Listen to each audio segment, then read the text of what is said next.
পরম প্রেমময় প্রেম পরতত্ত্ব সীমা, রাস বিলাসের চরম পরিণতি, অচিন্ত ভেদাভেদ তত্ত্ব, প্রেম পরতত্ত্ব, স্বভজন বিভজন সর্বপ্রয়োজন অবতার সার শিরোমণি, কলিযুগ জীবের একমাত্র আশ্রয় গতি, শ্রী শ্রী শচীনন্দন নদিয়া বিহারী শ্রী গৌর হরি।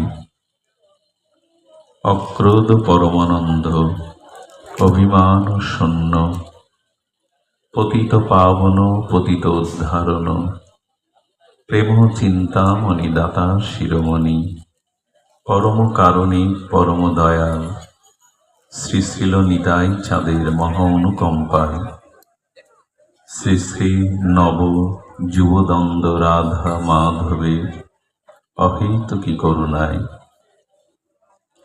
বঙ্গবসুন্ধরা পাটকেল ঘাটাস্থিত বৈরাগ্যভূমি শ্রী কেশবলাল ঘোষ মহাশয়ের স্মৃতি বিজড়িত এই মহাশ্মশান পীঠে পূত বৈশাখী শ্রী শ্রী কেশবব্রতের এই মাঙ্গলিক মাহেন্দ্রক্ষণে অমৃতক্ষণে আজ ভাগবতী ও ভক্তিযজ্ঞের অমৃত যজ্ঞের সুধা যজ্ঞের যে পরম আয়োজন, সেই পরম আয়োজনে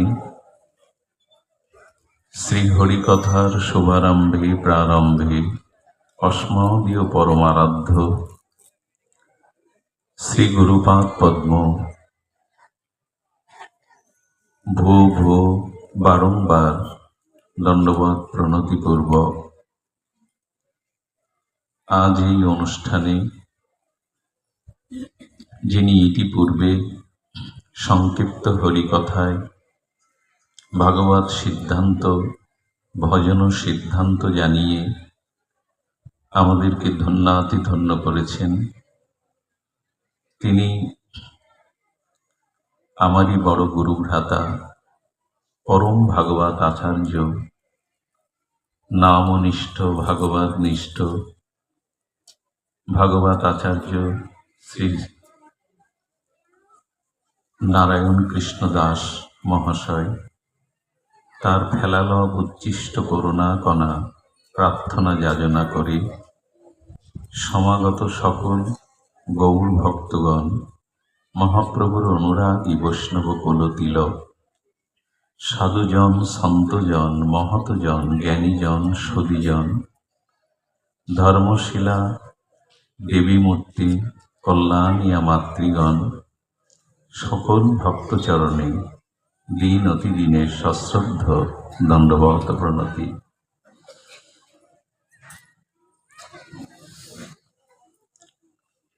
প্রহ্লাদ মহারাজের সেই অপূর্ব এই নশ্বর সংসারে তিনি বর্ণনা করছেন পিতা হিরণ্যকশিপুরকে। তিনি বলছেন, গৃহ অন্ধকূপং বনং গত যদ্রা আশ্রয়েত। প্রহ্লাদ মহারাজ তার পিতাকে বলছেন, আমি অনেকবার রাজা হয়েছি। ধ্যান দিয়ে শুনুন, অনেক জন্মে কখনো বা রানী হয়েছি, মন্ত্রী হয়েছি, সিপাহী হয়েছি। অনেক জন্মের অনুভবের ফলে আমার দৃঢ় বিশ্বাস ধারণা হয়েছে এই সংসার স্বার্থ এবং কপটতার অতিরিক্ত দ্বিতীয় কিছু নাই। মেনে নেব এ কথা? আমরা এ কথা কি মেনে নেব? প্রহ্লাদ মহারাজ ভগবানের অত্যন্ত প্রিয় ভক্ত, ভাগবত উত্তম। তিনি বলছেন, আমি অনেকবার জন্মেছি, বহুবার দেহ ধারণ করে পৃথিবীতে আমার গতাগতি হয়েছে। আমি কখনো পুরুষ, কখনো নারী, কখনো রাজা, কখনো রানী হয়েছি। কখনো আমি সংসারী হয়েছি, ত্যাগী হয়েছি। এবং এই যে বিচিত্র বৈচিত্র্যময়, বারবার পরিবর্তন হতে হতে ভাগবত আরাধনা দ্বারা, দেবশ্রীপদ নারদের কৃপা দ্বারা আমি এইটুকু অনুভব করেছি, এই সংসারটা স্বার্থ এবং কপটতায় ভরা। প্রহ্লাদ মহারাজের এটাই অনুভূতি। সংসারের খুব বাস্তব চিত্রটা মায়ার দ্বারা আমরা বুঝতে পারি না, এই জন্য এখানে ফেঁসে যায়। সংসারের যে বাস্তব রূপটা আমরা ঠিক উপলব্ধি করতে পারি না। এবং উনি বলছেন এটা হিত্তা আত্মপাতং গৃহ অন্ধকূপং। গৃহ অন্ধকূপং, আমরা যে গৃহে বসবাস করি, এটাকে প্রহ্লাদ মহারাজের মতো ভক্তকুল চূড়ামণি শ্রেষ্ঠ অনুভবী বলছেন এটা অন্ধ মৃত্যুকূপ। গৃহ অন্ধ মৃত্যু কূপ। ধ্রুব সত্য হলো যে গৃহে বাস করছি, এই গৃহে আমার পূর্বে পূর্বপুরুষগণ এই ভিটেতে এই মাটিতে বাস করেছেন, তারা আজ কেউ নাই। ওই অন্ধ গৃহ মৃত্যুকূপে সকলে কালের দ্বারা পতিত হয়েছে, গ্রাস হয়েছে, মৃত্যু তাদের গ্রাস করেছে। আবার আমি বাস করছি, আমাকেও মৃত্যুকাল এই অন্ধ গৃহকেও গ্রাস করবে।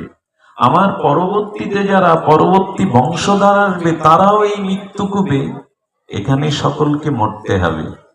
গৃহ অন্ধ মৃত্যুকূপ শব্দটা দিয়েছেন অন্ধ। অন্ধ এই জন্য, অন্ধকারের ধর্ম হলো বস্তুকে আবৃত করা, ঢেকে দেওয়া। আমরা অজ্ঞানতায়, বিষয় ভোগ বাসনায়, আমাদের মোহ দ্বারা আমরা এই অন্ধ মৃত্যুকূপ থেকে উত্তরণের চেষ্টা পাচ্ছি না।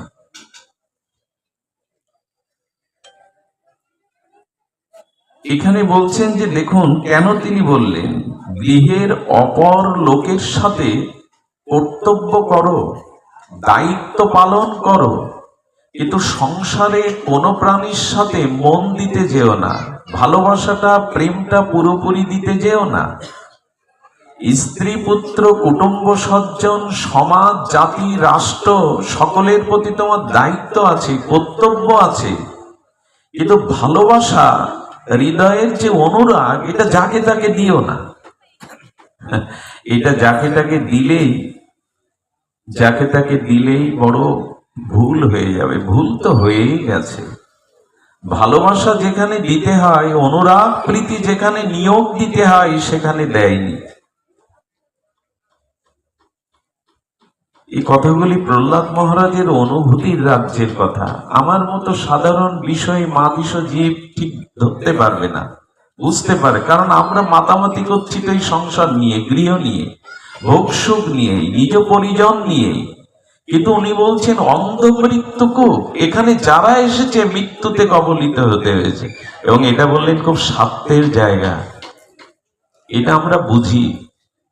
নিজজন যখন স্বার্থের আঘাত হানে, তখন বুঝি সংসারটা কত স্বার্থের।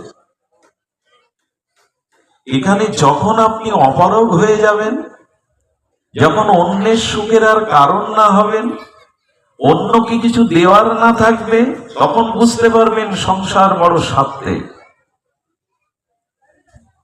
এই জন্য মোহ অন্ধ দৃষ্টি আমার মতো মাদিস ভজনহীন ব্যক্তি এই উপলব্ধি করতে পারে না। স্ত্রী সুখ প্রদান করে, তাই স্বামী তার সঙ্গে প্রীতি বা ভালোবাসা প্রকাশ করে। স্ত্রী স্বামীকে সুখ প্রদান করে, তাই সেখানে ভালোবাসা প্রীতি প্রকাশ করে।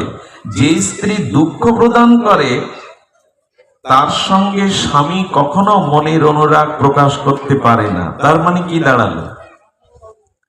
তুমি আমাকে সুখ দেবে, প্রীতি দেবে, ভালোবাসা দেবে, বিনিময়ে আমিও সেটা দেব। তুমি দেবে না তো তোমার প্রয়োজন নাই। এরই নাম তো সংসার, এরই নাম সংসার। স্ত্রী যদি দুরারোগ্য অসুখ হয়, অনেক অর্থ ব্যয় হয়, কয়েক বছর তার সেবা করেও সুস্থ না হয়, সত্যবাদী যুবক তখন তাকে বিদায় দেওয়ার জন্য ব্যস্ত হয়ে নতুন আর একজনের হাত ধোয়ার কল্পনা করে। এরই নাম জগৎ। মুখে বললে হবে তুমি আমার, আমি তোমার, মরণ আসলেও তোমাকে যেতে দেব না, একসাথে মরবো, এসব সব নাটকের কথা, উপন্যাসের কথা। এই জগতে কেউ কারো ব্যথা নিতে পারে না, কেউ কারো কেউ কারো যন্ত্রণা, ব্যথা, কর্মফল নিতে পারে না। শীঘ্রই মৃত্যু হলে বেঁচে যায়। সংসার কেমন জানেন? প্রেয়সী স্ত্রী মারা গেল দুরারোগ্য ব্যাধিতে, চিতায় যখন তার লাশটা পড়ে না, অতীতের স্মৃতিগুলো মন্থন করে তার চোখে নোনা জল আসে এবং কি বলে জানেন? আর কাউকে ভালোবাসবো না, আর কারো হাত ধরবো না। 6 মাস 1 বছর যেতে যেতে গান সুর উল্টে যায়। একাকী বাঁচা যায়? সংসার বা কে দেখবে? আরেকজনের হাত ধরলো, আরেকজনকে ঠকালো, এই তো চলছে। এরই নাম সংসার। জগৎ দুনিয়া যেখানে আমার আর বোধ, দ্বৈত ভাব, এটি প্রহ্লাদ মহারাজ বলছেন না। প্রহ্লাদ তার বাবার প্রশ্নের জবাব দিচ্ছিলেন। উত্তম পাঠ কি, জগতে প্রকৃত লেখাপড়া কি, প্রকৃত বিদ্যা কি, এর উত্তর দিচ্ছিলেন। হিরণ্যকশিপুর প্রহ্লাদকে, স্নেহবৎসল পুত্রকে কোলে বসিয়ে বলছে প্রকৃত পাঠ কি, প্রকৃত বিদ্যা কি, প্রকৃত লেখাপড়া কি, তার উত্তর দিচ্ছে নেই। সংসার স্বার্থময়, গৃহ অন্ধ মৃত্যু কূপ, এটি জানাই হলো প্রকৃত বিদ্যা। কৃষ্ণ ভক্তি বিনা বিদ্যা নাহি। আরে লেখাপড়ার সুখে বড় পদ পেতে পারো, চাকরি বাকরি পেতে পারো, লোকের সালাম নমস্কার পেতে পারো, মালা পেতে পারো, কিন্তু যদি ভগবত ভক্তি না হয় ওই বিদ্যা পরকালে কোনো কাজে আসবে না। ওটা অর্থকরী বিদ্যা, পদ প্রতিষ্ঠা সম্মানের কাজে আসবে, পরকালে কাজে আসবে না। আচ্ছা, যিনি পিএইচডি করেছেন, শিক্ষা নবী, সারা পৃথিবীতে তার বিদ্যা বৈদুষ্যের প্রভাব, খ্যাতি, উনি মারা যাওয়ার সময় ওনার বুকের উপরে ওই পিএইচডি ডিগ্রি দিয়ে দেবেন। উনি মৃত্যুর পরে যদি আবার কোথাও শিশু হয়ে জন্মান, ওনাকে প্রাক প্রাথমিক বিদ্যালয়ে অ ক খ শিখতে হবে কিনা, না যে পিএইচডি গত জন্ম করেছিলেন পরবর্তী জন্মে পিএইচডি থেকে শুরু করবে? কোনটা? আবার তো ব্যঞ্জন বর্ণ স্বরবর্ণ দিয়ে, হাতে খড়ি দিয়ে শুরু করতে হবে। কেন? গত জন্মে তো পিএইচডি করেছিলেন, মৃত্যুর সময় তো বুকে পিএইচডি ডিগ্রি গুলো দেওয়া ছিল। ওই বিদ্যাটা একালেই শেষ, পরকালে ওই বিদ্যার সাথে যাবে না। কিন্তু যিনি ভগবত ভক্তি বিদ্যা অর্জন করেছেন, কৃষ্ণ ভক্তি বিদ্যা, পরকালে ওটার সাথে যাবে, ওখান থেকেই তা শুরু হবে। ভগবানকে জানাই প্রকৃত বিদ্যা। না জাগতিক বিদ্যার প্রয়োজন নেই এ কথা কিন্তু বলা হয়নি। শিক্ষক, মাস্টার, ডাক্তার না হলে সমাজ উচ্ছন্নে যাবে, সমাজের পতন নেমে আসবে, অন্ধকার নেমে আসবে। জাগতিক বিদ্যা প্রয়োজন, কিন্তু মূল প্রয়োজন জাগতিক বিদ্যার সাথে সাথে পারমার্থিক বিদ্যা, পড়া বিদ্যা, ভগবানকে জানা বিদ্যা। এই জন্য প্রহ্লাদ পিতার প্রশ্নে এই বলছেন যে নারায়ণের ধ্যান, নারায়ণের যে ভগবানের পূজা, অর্চন, স্মরণ, মনন, এর থেকে বড় বিদ্যার নাই। আজ আমাদের সন্তানদের আমরা ইংলিশ মিডিয়ায় দিচ্ছি, ক্ষতি নেই দিন। বড় বড় কেজি স্কুলে, বিদ্যালয়ে দিচ্ছি, ক্ষতি নেই। ছোটবেলা থেকেই তাকে ইংরেজি পড়াচ্ছেন, বড় বড় বুলি ওড়াচ্ছেন, কিন্তু আমাদের বৈদিক শিক্ষা, আধ্যাত্মিক শিক্ষা, বেদ বেদান্তের শিক্ষা যদি না দেন, তবে জাতি পিছিয়ে পড়বে। এই ধর্ম আমাদের অনেকখানি পশ্চাৎগামী হয়ে যাবে। আজ পৃথিবীতে সব থেকে বড় যন্ত্রণা, সব থেকে বড় চিন্তার কারণ হয়েছে বর্তমান প্রজন্মকে আদর্শ, চরিত্রবান, ধর্মমুখী, বিবেকবান করে করে তোলা। প্রত্যেকটি পিতামাতার মাথায় আজ সব থেকে বড় চিন্তার ভার হলো সন্তান মানুষ হবে কিনা, নেশাখোর হবে না তো, পশ্চাৎগামী হবে না তো? স্খলিত চরিত্র হবে না তো? ধর্ম ত্যাগ করবে না তো? এই চিন্তা পিতামাতার মাথায় আজ বড় বোঝা। সন্তানকে যথার্থ চরিত্রবান, আদর্শবান, সৎ করে গড়ে তোলায় পৃথিবীতে সব থেকে বড় এখন কঠিন হয়ে গেছে। একথা বোধ করি দ্বিমত কেউ করবেন না। আজ বিশ্ববিদ্যালয়ে পড়েও তাদের বিবেক যাচ্ছে না, তাদের চেতনা, তাদের জীবনের লক্ষ্য, আত্ম উপলব্ধি আসছে না। হাজার হাজার বছর পূর্বে প্রহ্লাদ মহারাজ জানিয়েছিলেন, সন্তানকে আদর্শ বৈদিক ধর্মীয় শিক্ষা দাও, আধ্যাত্মিক শিক্ষা দাও। কিন্তু আজ আমরা এদিকে বড় পরাঙ্মুখ। আজ আমরা বড় বেশি পাশ্চাত্য বা জাগতিক শিক্ষাকে দিয়ে তাকে বড় চাকরি বাকরি, ডাক্তার হোক ক্ষতি নেই, মাস্টার হোক ক্ষতি নেই, প্রফেসর হোক ক্ষতি নেই, কিন্তু সৎ ডাক্তার হবে তো, সৎ মাস্টার হবে তো। এখানে সৎটা জুড়ে দিতে হবে। যদি সৎ না হয়, সে যেমন নিজের জীবনকে ধ্বংস করবে, অন্যের জীবনও ধ্বংস করে বলবে। ডাক্তার হোক কিন্তু সৎ ডাক্তার হোক, শিক্ষক হোক কিন্তু আদর্শ শিক্ষক হোক। সেই আদর্শ সৎ, এটি কিসের মাধ্যমে আসে? প্রহ্লাদজি কত সুন্দর কথা বলেছেন। তিনি বারবার বলছেন, বনাঙ্গত যোদ্ধা ইয়াশ্রয়ের, বনে গমন করে শ্রীহরির আশ্রয় গ্রহণ করতে হবে। এখানে বন বলতে আমি আপনাদের বৃন্দাবনে যেতে বলছি না, সবসময় সুন্দরবনেও যেতে বলছি না। বন মানে মাঝে মাঝে নিজেকে একটু এই সংসারের কোলাহল থেকে, চাওয়া পাওয়া বাসনার ভিড় থেকে মাঝে মাঝে একটু জপ ধ্যান করে একাকী বসবেন। সবাই হই হুল্লোড় করছে, ঘরের কোনায় আপনি একা বসে বসে একটু ভগবান চিন্তা করবেন। মাঝে মাঝে একটু একা হতে হয়, মাঝে মাঝে একটু একান্তে মনোনিবেশ করার চেষ্টা করতে হয়। প্রহ্লাদ মহারাজ বলে চলেছেন, এটাই হলো বিদ্যা। আমি আপনাদের একটা কথা বলি, আমরা এখন বিকাশ চাইছি, এই শব্দটা বহুল প্রচলিত। কি বললাম? অর্থনৈতিক বিকাশ, রাষ্ট্রীয় বিকাশ, সামাজিক বিকাশ চাইছি কিনা? বিকাশ মানে উত্তর উত্তর ক্রম যাতে উন্নতি হয়। আমরা সবকিছুর, অর্থনীতি, রাজনীতি, সমাজনীতি, সবকিছুর বিকাশ চাইছি, কিন্তু সেই বিকাশটা কি লঙ্কার মতো হবে না অযোধ্যার মতো হবে? কোন বিকাশ চাইছি আমরা? লঙ্কার বিকাশ?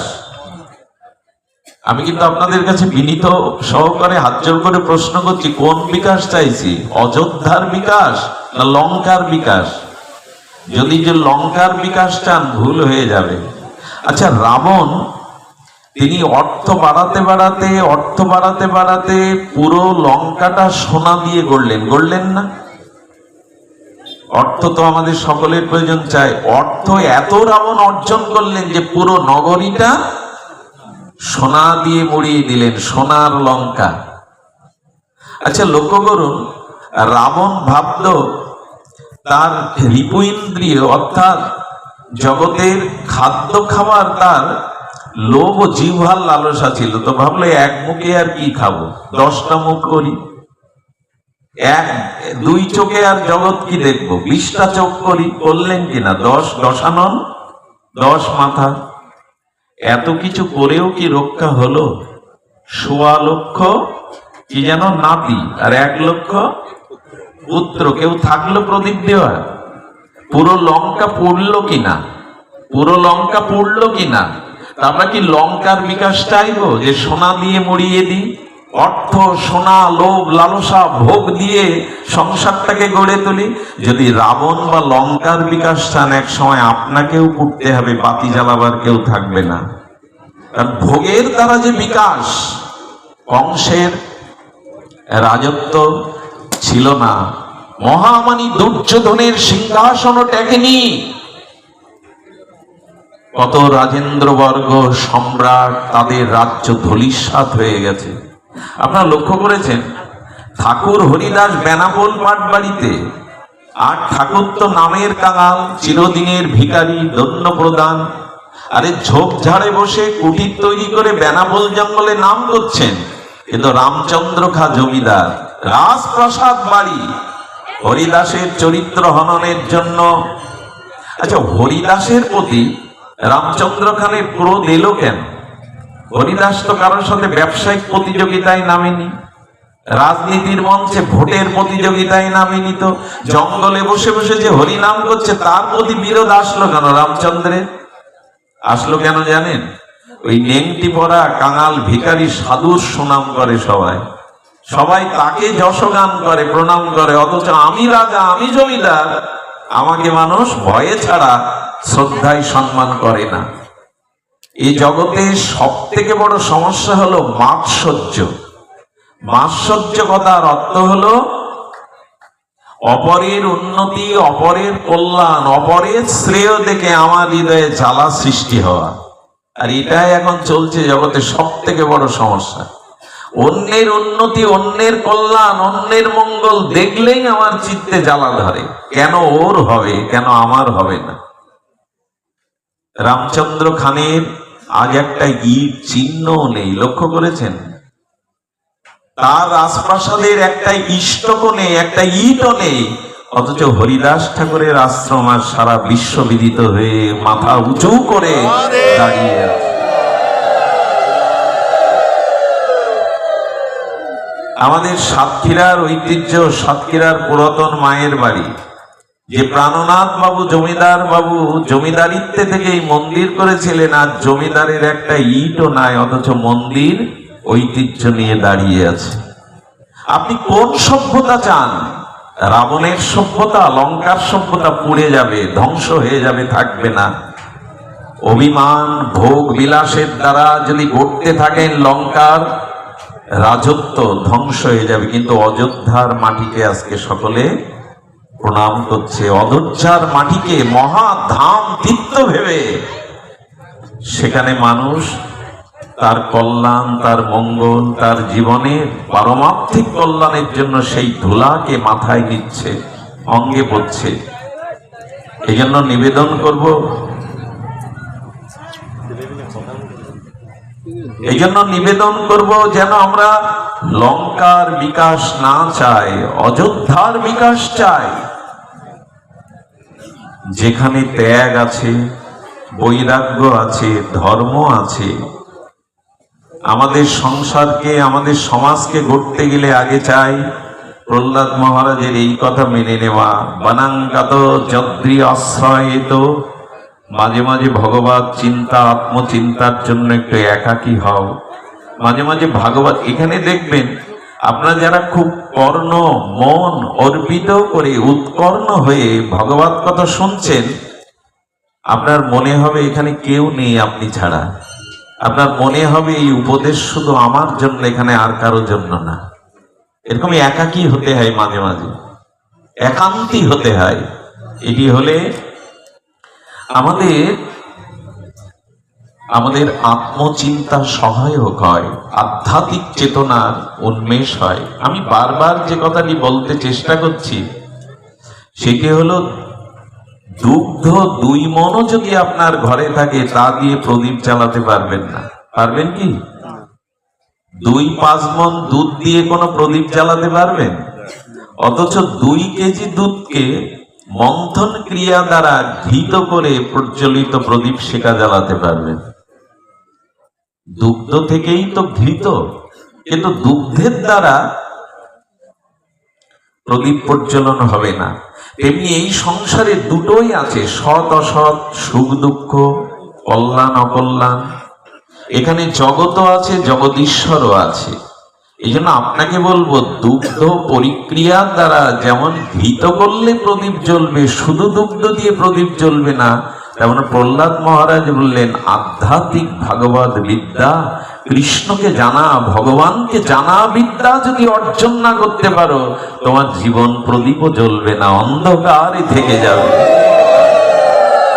এই জন্য রাবণ অর্থ, স্বর্ণ, লঙ্কা, ভোগ বিলাস নিয়েও শান্তি পায়নি, ধ্বংস হলো লঙ্কা।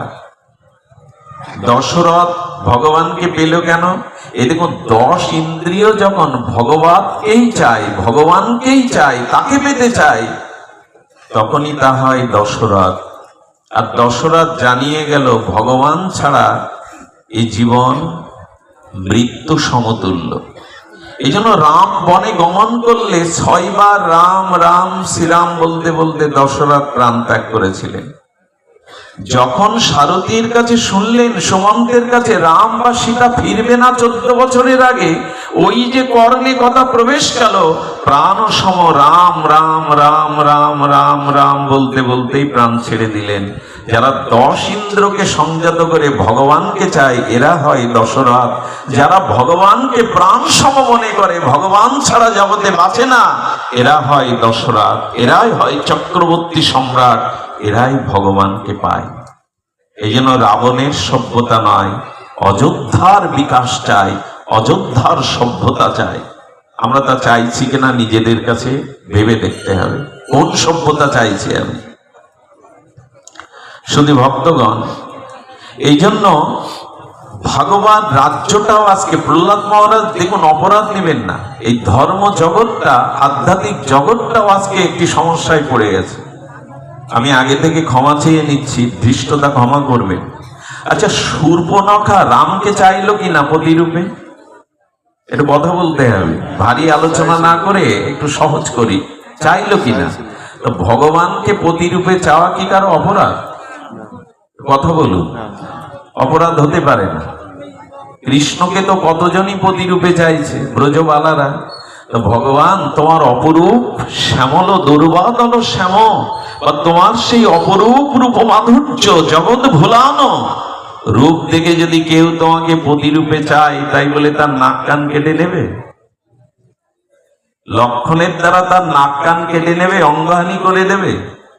এই প্রশ্নের উত্তর কি, যে ভগবানকে চাইলে নাক কান কাটা যায়? আসলে ভগবানকে চাওয়া দোষের না, ভগবানকে প্রতিরূপে চাইতেই পারেন। আর ভগবানকে যে চাই, জগৎ সংসারের সবকিছু চাইলে পাবেন না। অর্থ চাই, বাড়ি চাই, সুন্দরী রমণী চাই, পবিত্র প্রতিভা চাই, যশ খ্যাতি চাই, প্রভুত্ব চাই, শতবৎসর দীর্ঘ নীরব পরময় চাই, সবকিছু পাবেন না চাইলে। কিন্তু ভগবানকে চাইলে আজ না হোক অনেক জন্ম পরেও পাবেন। তো এই জন্য ভগবত প্রার্থনা সকলের পুণ্য হয়। তবে কেন শূর্পণখার নাক কান কেটে নিলে ভগবান? রামচন্দ্র উত্তর দিচ্ছেন, আমাকে চাওয়াটা শূর্পণখার অপরাধ নয়, কিন্তু চাওয়াটা কপটতা হয়ে গেছে। আমাকে চাওয়াটার মধ্যে কপটতা হয়ে গেছে। রাক্ষসী রূপ ঢেকে শূর্পণখা কি রূপে গিয়েছিল?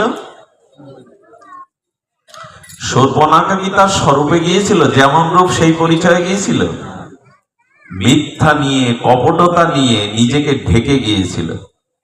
এখন যেমন বিউটি পার্লারে অসুন্দরীকেও সুন্দর করে দিতে পারে। একবার বিয়ের মঞ্চে গিয়ে দেখবেন ডানা কাটা পরি, দুদিন পরে দেখলেন না এরকম রূপ তো না যা দেখেছিলাম। বিউটি পার্লার পারে, তেমন কপটতা করে শূর্পণখা নিজেকে সুন্দরী, অপরূপ সুন্দরী যুবতী সাজিয়ে সামনে গেল। রামায়ণ সাবধান করে দিল, বাল্মীকি সাবধান করে দিল, এ পথে যদি ভগবানকে চাও তাহলে কপটতা রেখো না। ভেতরে এক ভাব, বাইরে এক ভাব। এই কপটতা নিয়ে চাইলে ভগবানকে পাবে না, বরঞ্চ নাক কানি কাটা যাবে। আজ আমরা যারা এই পথে এসেছি, আমরাও কি কপটতা শূন্য হতে পারছি? দুই সাধু এক জায়গায় হলে বাইরে দণ্ডবোধ করছি, বাইরে হাসি মুখে কথা বলছি, অথচ ভেতরে বলে তাকে সম্মান দিতে পারছি। এই জন্য আচ্ছা দেখুন, রাবণ সীতাকে চাইল, ভক্তিকে কে না চায়? সীতা মানে তো জগৎ জননী, ভক্তির অধীশ্বরিতা। ভক্তিকে চাওয়া অপরাধ? ধ্যান দিন, কথার দিকে, ভক্তি চাওয়া অপরাধ। কিন্তু সীতামাকে চেয়ে রাবণ ধ্বংস হলো কেন? সীতামা উত্তর দিচ্ছেন, ভক্তিকে সবাই চাইতে পারে, আমাকে সবাই চাইতে পারে, কিন্তু রাবণ ভক্তি দেবীকে ভোগের দৃষ্টিতে চেয়েছিল, ত্যাগের দৃষ্টিতে চাইনি। ভক্তিকে কখনো ভোগের বাসনা বানাবেন না। আমাদের শ্রী বৈষ্ণব পদ বাবা বলেছেন, জীবনের সব থেকে বড় কপটতা হলো ভক্তির দ্বারা বাণিজ্য করা, ভক্তির দ্বারা বিশ্বাসকে অবিশ্বাসী করা। সাধুরূপ ধরেছি কতজনই তো বিশ্বাস করে, খবরদার বিশ্বাস সুযোগ নেবেন না। ভক্তিকে কখনো ভোগের দৃষ্টিতে দেখবেন না, তাহলে রাবণের মতো পতন হবে। সীতা যার ঘরে তার পতন হয়, ভক্তি যেখানে তার পতন হয়, কিন্তু ভক্তিকে ভোগের দৃষ্টিতে দেখে ফেলল রাবণ, এই তার অপরাধ। আমরাও যেন ভক্তিকে নিয়ে বাণিজ্য না করি, আমরাও যেন ভক্তির বিশ্বাসে অবিশ্বাসের জাল না বুনি। এগুলো কিন্তু নিজেকে ঠকানোর। এই জন্য ভক্তি পায়নি রাবণ, আর শূর্পণখাও প্রভু রামচন্দ্রকে পায়নি। চাওয়াটা ভুল ছিল। অথচ সুন্দরী না, কাঙালিনী, ভিখারি এবং নিচকুলে জন্মেছেন শবরী, সেই শবরী ভগবানের কাছে যায়নি, ভগবানই শবরীর কাছে গিয়ে দর্শন দিলেন। শবরীর কপটতা ছিল না, রূপ না থাকুক, উচ্চকুলে জন্ম না থাকুক, প্রভাব প্রতিপত্তি বিদ্যা না থাকুক, শবরীর ছিল গুরু ভক্তি, শবরীর ছিল নিষ্কপট ভগবানের প্রতি ব্যাকুলতা। এই জন্য ভগবানের কাছে শবরীকে যেতে হয়নি, শবরীর কাছেই ভগবান গেলেন। কপটতা থাকলে হবে না, নকল সাজ সাজলে হবে না। তো শূর্পণখা তো নকল হয়ে গেল। আর কি মিথ্যা দেখুন, রামচন্দ্রকে দেখেই বলছেন তোমার মতো সুন্দর যুবক এ পৃথিবীতে কেউ নাই। আচ্ছা, এই বলাটা ভালো, ভগবানের স্তুতি করা ভালো না? যে তোমার মতো সুন্দর যুবক, তোমার মতো সুপুরুষ এ জগতে নাই, তাই তো ভগবানের স্তুতি। এই স্তুতিতে পতনের কারণ হলো কেন? ভগবানের স্তুতি করতে করতে নিজের স্তুতি করলে তার পতন তো হবে। বলে বললেন আমার মতো সুন্দরী এ জগতে আর কেউ নেই। কথাগুলি ছোট, কিন্তু এর অনুভব গভীরতা সাগরের মতো। আমরা ভগবানকে প্রচার করতে গিয়ে মাঝে মাঝে নিজের প্রচার করে বসি। বললেন তোমার মতো সুন্দর সুপুরুষে জগতে একটাও নাই, এ বলেই তাড়াতাড়ি বলছেন আমার মতো সুন্দরী যুবতী জগতে আর একটাও আমাকে বিয়ে করুন। আর আমি অবিবাহিত, তো বিবাহিতা, এ তো মিথ্যা বললেন। এই জন্য ভগবত পথে যারা দুপা শ্রী গুরু কৃপায় মহৎ কৃপায় গিয়েছেন, এখানে যেন কপটতা না থাকে, ছলচাতুরি না থাকে। ভেতরে এক বাইরে এক থাকলে ভগবান চাইলেও পাবেন না, ঠকতে হবে। নাক কান কাটা তো গেলই। আচ্ছা, সত্যিই কি ভগবান? আচ্ছা, এখানে একটা লক্ষ্য দেখুন, আজকের দিনে যারা বাবাজিরা এখানে পাঠ শুনতে এসছেন, আমরা যারা এই সমাজে পুরুষ বলে দাবি করি, তাদের কাছে একটা অনুরোধ করি। এই দেখুন, বর্তমান প্রায় 60% সংসারে একটা অশান্তির আগুন জ্বলছে। এই ব্যাস আসনে বসে কথাটা বলা ঠিক হচ্ছে কিনা জানি না, কিন্তু আমি বাস্তবের বাইরে কথা বলতে পারি না। বর্তমান সামাজিক পারিবারিক একটা স্খলিত অবস্থা খুব নারকীয় পর্যায়ে পড়ে গেছে। আমি জানি না আগামী 20 বছর পরে কি হবে। সেটা হলো বর্তমান প্রতিটি প্রায় 60%, 50% সংসারে একটা অভিশাপ ঢুকে গেছে, যাকে অগ্নি সাক্ষী করে, বেদ মন্ত্রের দ্বারা দ্বিজ ব্রাহ্মণ সাক্ষী করে যে স্ত্রীকে ঘরে এনেছি, সেই স্ত্রীর বাইরেও দৃষ্টি আমাদের অন্য স্ত্রীর প্রতিও চলে গেছে। সংসার ভাঙার, পরিবারকে নষ্ট করার এই একটি প্রধান কারণ। রামচন্দ্র ভগবানের সমস্যার সমাধান ত্রেতা যুগে দিয়ে গেছিল। শূর্পণখা সুন্দরী হয়ে যখন তাকে প্রেম নিবেদন করছে, নিজেকে নিবেদন করছে, রামচন্দ্র বারবার সীতার দিকে তাকাচ্ছেন। একবারও শূর্পণখার দিকে তাকাতে গিয়েও তাকাচ্ছেন না। একবার শূর্পণখাকে দেখেই বারবার মা সীতার দিকে তাকাচ্ছেন। রামচন্দ্র সংকেত দিলেন, যাকে বেদ অগ্নি সাক্ষী করে ঘরে পেয়েছো, যতই সুন্দরী তোমার সামনে সামনে আসুক, তুমি তোমার গৃহলক্ষ্মীর দিকেই চেয়ে থাকো, অন্যদিকে দৃষ্টি দিও না। এই অভিশাপ কিন্তু আগামী জানি না 1 দশকে এই অভিশাপ কতটা ভয়ানক হয়ে দেখা দেবে। গৃহ সংসার সমাজকে নষ্ট করা। আমি আশ্চর্য হতে হয়, ভারতবর্ষের মতো জায়গাতে সুপ্রিম কোর্টে আইন করতে বলা হচ্ছে, যেটা যেন স্বীকৃতি দেওয়া হয়। একসাথে থাকতে থাকতে যদি দুজনের বনিবনা না হয়, মেনে না নিতে পারে, এটাকে যেন আইনগত স্বীকৃতি। আমি জানি না জগৎ কোন দিকে যাচ্ছে, জগতের পরিণতি কোন দিকে যাচ্ছে। আমাদের রামায়ণ মহাভারত তা বলেনি। আপনাদের মনে আছে আমাদের উত্থানপাদের কথা? ভাগবত চরিত্রগুলো আমাদেরই চরিত্র, আমাদেরই শিক্ষার জন্য। উত্থানপাদ মানে কি? উত্থানপাদ আমরা প্রত্যেকেই, আমরা উত্থান চাই, আমাদের আত্মকল্যাণ চাই, আমরা নিজের উদ্ধার চাই, আমরা সকলেই তো চাই অত্যান্তিক মঙ্গল কল্যাণ। কিন্তু উত্থানপাদের জীবনে একটা ভুল হয়ে গেল। ভুল হলো কি জানেন? ওনার সন্তান ছিল না। ওনার স্ত্রীর নাম ছিল সুনীতি। কি নাম ছিল? সুনীতি। সুনীতি মানে সুন্দর নীতি বা আদর্শ। সুনীতি নিয়েই জীবনে থাকতে হয়।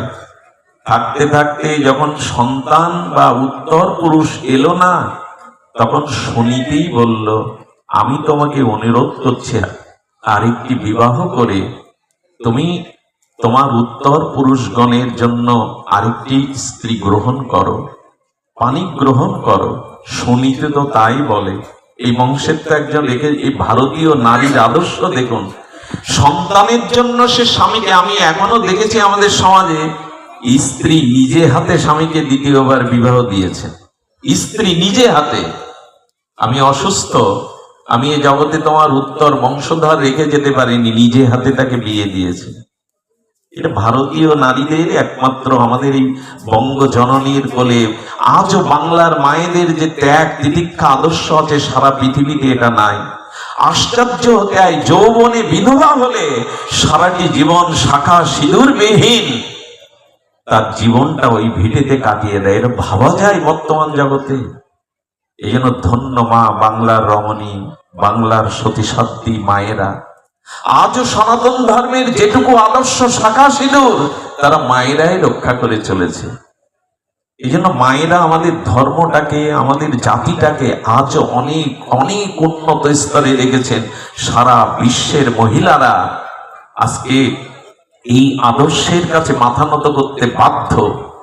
তো সুনীতি বিবাহ দিলেন তার পতিদেবতাকে, উত্থানপাদকে। কিন্তু আমাদের জীবনে সমস্যা হই, সন্তান যাদের নাই মেনে নাও না, সন্তান যাদের নাই ওই শূন্যস্থানে গোপালকে বসাও না, ভগবানকে বসাও না। সন্তান নেই বলে আমরা আবার হাত বাড়াই, আবার ভোগের দিকে, আবার উৎপত্তির দিকে হাত বাড়াই। ভগবান বললেন, যেটা আমি দেইনি তোমায়, ওই শূন্যস্থান পূরণের জন্য তুমি আমাকে বসাও। আমি কৃতজ্ঞ ভগবান, আমি তোমার পুত্রের দায়িত্ব 16 আনা পালন করব। তোমার উদ্ধারের চিন্তা করতে হবে না, আমি তোমাকে উদ্ধার করব। আমাকে পুত্র জ্ঞানে, বাৎসল্য জ্ঞানে ভালোবাসো। সুধীজন, দ্বিতীয় বিবাহের সেই স্ত্রীর নাম হলো সুরুচি। কে ছিল? সুনীতি আর সুরুচি। আমাদের সমস্যা এখানে, আমরা সুরুচি চাই না সুনীতি চাই। এইখানে আমরা ধরা খেয়ে যাব। আমরা সুনীতিকে বিসর্জন দিয়ে, ঘর ধাক্কা দিয়ে বের করে এখন রুচিকেই বেছে নিয়েছে। যা ভালো লাগে, যা রুচিতে আসে তাই। কোথায় নীতি, কোথায় আদর্শ, কোথায় ত্যাগ? আজকে যা ভালো লাগে আমরা তাই করি। সুরুচি, যা রুচিতে আসে তাই গ্রহণ করি। আর যখন রুচিকে বেছে নেই তখন সুনীতি বাদ পড়ে যায়। রাজা উত্থানপাদ বিয়ে করে সুরুচি তার জীবনে নিঃশ্বাস প্রশ্বাস, ওঠা বসা, খাওয়া দাওয়া সবকিছু সুরুচিকে নিয়েই সুনীতিকে ঘরের বাইরে বের করে দিল, বাইরের বাড়িতে থাকে। আমাদের দশাও তাই। আমরা যখন দুজনকে সামনে পাই, রুচি চাই না নীতি চাই, আমরা রুচিকেই গ্রহণ করি। রুচি মানে আপাত যা ভালো লাগে, আপাত যা সুন্দর। এই জন্য স্ত্রী রূপে যাকে পেয়েছো, সে রূপবতী না হলেও, গুণবতী না হলেও ওই নীতিতে অটল থাকো। নতুন রুচি বাড়াতে যাওয়া না, তাতে পতন হয়ে যাবে। পতন তো হয়েই গেছে। রুচি আমরা চাই, আদর্শ নীতি আমরা অনেকেই চাই না। সবাইকে বলা যাবে না, অনেকেই আমরা চাই না। সুনীতি চোখের জল ফেলতে থাকে। কিন্তু ঘটনাক্রমে ভগবান ইচ্ছায় দুইজনই পুত্রবতী হলো। সুরুচির গর্ভে এলো উত্তম, আর সুনীতির গর্ভে এলো ধ্রুব। নীতি যার আদর্শ আছে, নীতি ত্যাগ যার আছে, তার গর্বেই তো সত্য আসে, ধ্রুব আসে। কিন্তু রুচি যার আছে, তার কাছে উত্তম এলেও সে টিকে থাকে না, উত্তম বাঁচিনি বেশি দিন, কিন্তু ধ্রুব অমর হয়ে রইল ভগবান রাজ্যে। এখন আমরা কি চাই? ভাগবত সাধারণ কোনো গ্রন্থ নয়। ভাগবত জানিয়ে দিচ্ছেন রুচি সামনে আসতে পারে, কিন্তু সুনীতিকেই আঁকড়ে ধরো, সেটাই জীবনের পরম মঙ্গল। এই সুনীতির জন্য, এই ধ্রুবের জন্যই উত্থান পাদ পেয়েছিলেন তার পরম শেষে কল্যাণ। আমরা যেন সুরুচির কাছে নিজেকে বিসর্জন না দেই। আমরা যেন নীতিটাকে, এই কথা কি শুধু বলবো, এই কথাই বারবার শুনবো, আলোচনা করব, জীবনে গ্রহণ করব না। এই জন্য আপাতত রুচি নয়, আপাতত যেন সুনীতিকেই আমরা আশ্রয় করি। আপাত উত্তম নয়, আমরা যেন ধ্রুবকে, সত্যকে জীবনে গ্রহণ করি। চিন্তা করতে পারেন ভাগবত কত আদর্শিক শাস্ত্র, কত জীবনমুখী শাস্ত্র। এই জন্য আমরা অনুরোধ করব, প্রহ্লাদ মহারাজ বললেন এটা অন্ধ গৃহ, অন্ধকূপম। এই গৃহটা অন্ধকূপ। সুধী মণ্ডলী, গৃহ বলছেন কেন জানেন? আচ্ছা লক্ষ্য করুন তো, যদি সমুদ্রে কেউ পড়ে যায়, নদীতে কেউ পড়ে যায়, বা বাইরের 10-এর কুয়োর মধ্যে, গ্রামের মধ্যে একটা দর্জন ব্যবহার করে, সেই কুয়োতে কেউ পড়ে গেলে তার বাঁচবার সম্ভাবনা থাকে। কারণ নদীতে পড়ে গেলে, সাগরে পড়ে গেলে অন্য ব্যক্তির দৃষ্টিগোচর হওয়ার সম্ভাবনা থাকে না? গ্রামের মধ্যে 10-এর ব্যবহারকারী কুয়োর মধ্যে পড়ে গেলে কেউ না কেউ, কিন্তু গৃহের মধ্যে যদি কোনো কূপ বা কুয়ো থাকে, ওতে পড়ে গেলে কিন্তু সহসা কেউ দেখতে পায় না। এই জন্য শাস্ত্রে বলছেন গৃহের প্রতি আসক্তি, গৃহের প্রতি অতিরিক্ত ভোগবাসনা, এখানে পড়ে গেলে কিন্তু আর বাইরের কেউ তোমার উদ্ধার করতে আসবে না। সুধী মণ্ডলী, এই জন্য প্রহ্লাদ মহারাজ বলছেন যে না, গৃহে যে ব্যক্তি সুখ প্রদান করে তার সাথেই আমরা সম্বন্ধ রাখি। সুখ প্রদান না করলে, আমার অভিলাষ পূর্ণ না করতে পারলে, তার সাথে ধীরে ধীরে স্বার্থ না থাকার কারণে সম্বন্ধ শিথিল হয়ে পড়ে। কিন্তু সেই সংসারকে নিয়েই আমরা দিন রাত একটা জনম মোহে কাটিয়ে দিলাম। সংসারের বাইরে যে কিছু আছে